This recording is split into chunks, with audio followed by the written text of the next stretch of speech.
नमस्कार दोस्तों, आप सभी का हमारा यूट्यूब चैनल कल्याण पथ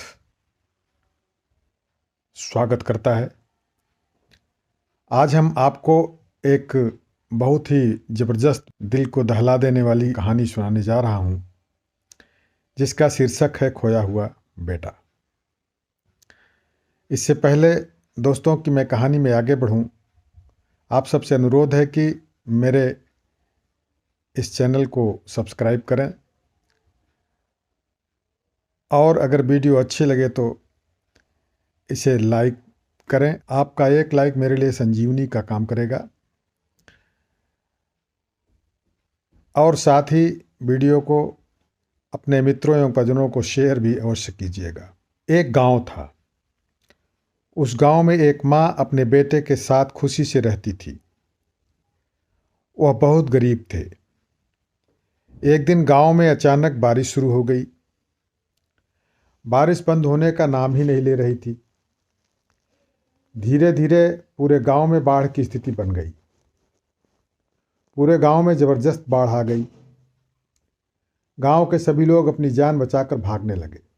उस गरीब माँ ने अपने बेटे को एक लकड़ी पर लिटा दिया ताकि उसकी जान बच सके। वहीं बगल के गांव में रामलाल नाम का एक मछुआरा रहता था। उसकी कोई औलाद नहीं थी। वह कभी कमाता कभी न कमाता, क्योंकि उसके आगे पीछे तो कोई था नहीं। एक दिन वह जाल लेकर मछली पकड़ने के लिए नदी की तरफ गया। उसने देखा कि एक लकड़ी पर एक छोटा सा बच्चा तैरता हुआ चला आ रहा है। उस मछुआरे ने जाल को वहीं रख दिया और उस बच्चे को अपने घर लेकर चला आया। सभी गांव वाले इकट्ठे हो गए कि यह किसका बच्चा है। मछुआरा बोला कि यह बच्चा मुझे नदी के किनारे मिला है। गांव वालों ने कहा कि रामलाल, भगवान की कृपा से तुम्हें यह बच्चा मिला है। अब तुम्हारे ऊपर जिम्मेदारी बढ़ गई है। अब तुम अपने लिए न सही लेकिन इस बच्चे के लिए जरूर कमाओ। मछुआरा रोज नदी के किनारे जाता और रोज मछलियां पकड़कर उन्हें बाजार में बेच आता। वह उस बच्चे की देखभाल बहुत प्यार से करने लगा, जैसे कि उसका स्वयं का बच्चा हो। वह बच्चा धीरे धीरे बड़ा हुआ। मछुआरे ने उसे स्कूल में पढ़ाने के लिए एडमिशन करवाया और बच्चा पढ़ाई में हमेशा अव्वल आता था। उस मछुआरे की दुनिया अब वही बच्चा था। अब मछुआरा अपने लिए नहीं, उस बच्चे के लिए जीता था। धीरे धीरे जब बच्चा बड़ा हुआ तब उस मछुआरे ने उस बच्चे का एडमिशन इंजीनियरिंग कॉलेज में करवाया। इंजीनियरिंग की पढ़ाई पूरी करने के बाद उस बच्चे की सरकारी नौकरी लग गई। मछुआरा और उसका बेटा दोनों खुशी से रहने लगे। एक दिन अचानक एक बूढ़ी औरत उस गांव में आई और गांव वालों से पूछने लगे कि क्या मेरा बेटा बहते बहते इस गांव में आया है। गांव वालों ने कहा कि हाँ, आया था। वह बच्चा एक मछुआरे के पास है। उस मछुआरे का घर वहां पर है। वह बूढ़ी औरत उस मछुआरे के घर के सामने जाकर मछुआरे को बुलाने लगी। मछुआरा बाहर आया।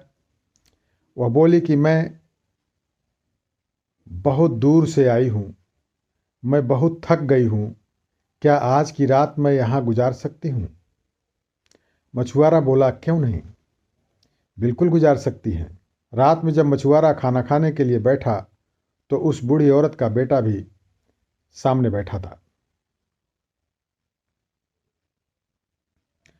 वह अपने बेटे को देखकर पहचान गई और उसके आंख से आंसू निकलने लगे। उस मछुआरे ने पूछा कि आप क्यों रो रही हैं।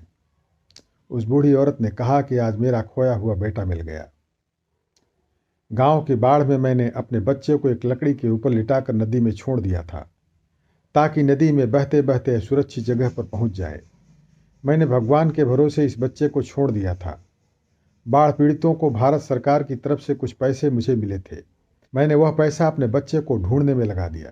मुझे पता चला कि इस गांव में एक मछुआरे को नदी में एक बच्चा मिला था। बस फिर मैं यहाँ आ गई। मछुआरे ने उस बूढ़ी औरत की पूरी बात सुनी। उसने सोचा कि इस बच्चे को मैंने सिर्फ पाला है, लेकिन इसने तो इस बच्चे को जन्म दिया है। मछुआरे ने उस बच्चे को बूढ़ी औरत के साथ विदा कर दिया।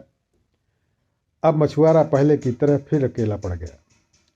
मछुआरा अपने घर में उस बच्चे को याद करके रोता। उस घर में मानो जैसे उसको घुटन हो रही हो। अब वह पहले की तरह कमाने भी नहीं जाता, कभी जाता कभी नहीं जाता। इस तरह से वह रोज़ उस बच्चे को याद करके रोता। तो दोस्तों, ये थी खोए हुए बच्चे की कहानी। मैं आशा करता हूँ कि हमारे द्वारा बताई गई यह कहानी आप सभी को पसंद आई होगी। कहानी को ध्यान से सुनने के लिए बहुत बहुत धन्यवाद।